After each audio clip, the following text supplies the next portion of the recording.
Bonjour ou bonsoir, selon l'heure à laquelle vous nous regardez. Je suis votre chroniqueur audio et animateur de podcast à l'ODJ Média. Dans cette chronique, je vais vous lire fidèlement et intégralement le texte de l'auteur Aziz Daouda, intitulé « Sahara dit occidental, la déclaration de de Mistura, un tournant diplomatique ou une fuite en avant » qu'on écoutera ensemble dans ce podcast. L'auteur commence son article ainsi.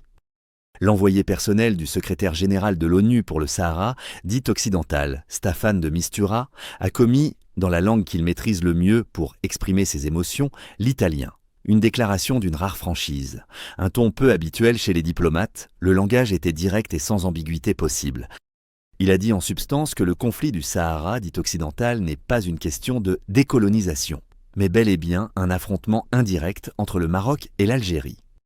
Il a ainsi brisé un tabou diplomatique et déconstruit une version entretenue pendant 50 ans, à coups de milliards de dollars par un régime militaire d'un autre temps, qui y projette ses frustrations et ses insuffisances. Pour la première fois, un émissaire onusien ose dire publiquement ce que chercheurs, diplomates et observateurs répètent en coulisses depuis près d'un demi-siècle. Depuis la Marche verte de 1975, la question du Sahara oppose deux récits irréconciliables. Le Maroc considère, à juste titre, ce territoire comme partie intégrante de son intégrité territoriale. L'histoire et la géographie sont là pour le prouver. C'est désormais la position de Washington, Paris, Madrid ou encore Londres, sans parler de la quasi-totalité des pays arabes et de près de 110 autres États membres de l'ONU. Le Maroc, de bonne foi durant des décennies, n'a ménagé aucun effort pour trouver un terrain d'entente avec son voisin de l'Est. Lassé de l'animosité chronique et toxique d'Alger, il ira jusqu'à proposer en 2007 un plan d'autonomie pour la région dans le cadre de sa souveraineté.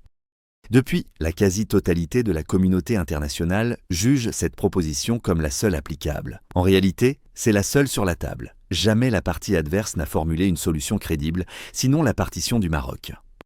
L'Algérie, de son côté, soutient militairement, diplomatiquement et financièrement son proxy, le Front Polisario, tout en niant son rôle direct dans le conflit. Elle continue de plaider pour un référendum d'autodétermination devenu irréaliste à mesure que les équilibres démographiques, politiques et sécuritaires ont évolué.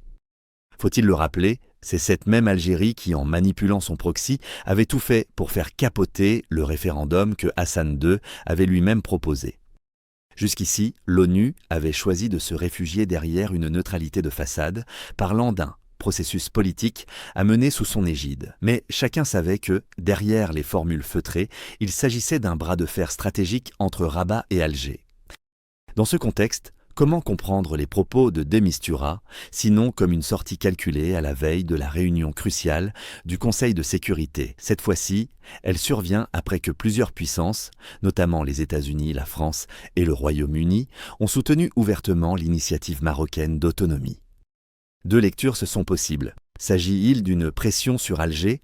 En rappelant publiquement son rôle central, de Mistura pousse ainsi l'Algérie à assumer ses responsabilités et à sortir de la posture commode du « simple observateur » qu'elle clame à qui veut bien l'entendre.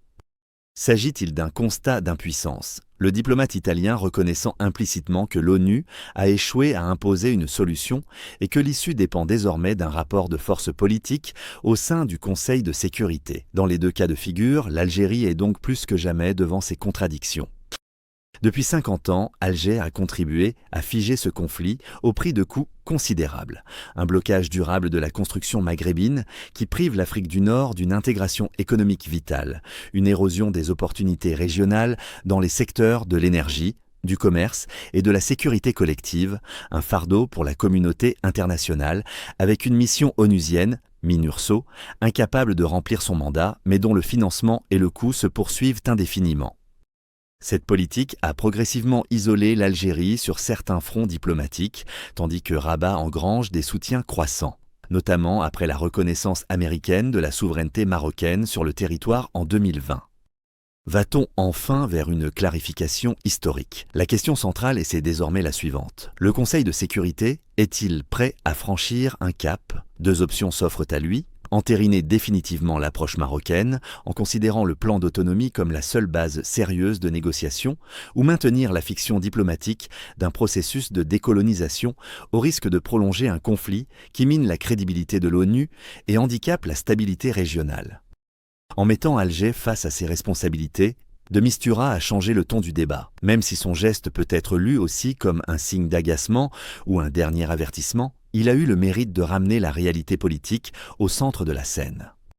L'avenir du Sahara dit occidental ne dépend plus de rapports techniques ni de formulations ambiguës. Il exige une volonté politique claire. Et tôt ou tard, cette volonté devra mettre fin à une anomalie historique qui coûte cher au Maghreb, à l'Afrique et au monde. Elle fragilise de surcroît la crédibilité du système multilatéral. Staffan de Mistura est allé plus loin que ses prédécesseurs. Il aura mérité, à défaut d'autre chose, la médaille de la franchise. Le Conseil de sécurité n'aura plus la même lecture de la question. Il devra changer de cap, le vent a définitivement tourné. Merci d'avoir suivi cette chronique, nous nous retrouverons très bientôt pour une nouvelle chronique sur l'ODJ Média. Restez attentifs et à très vite.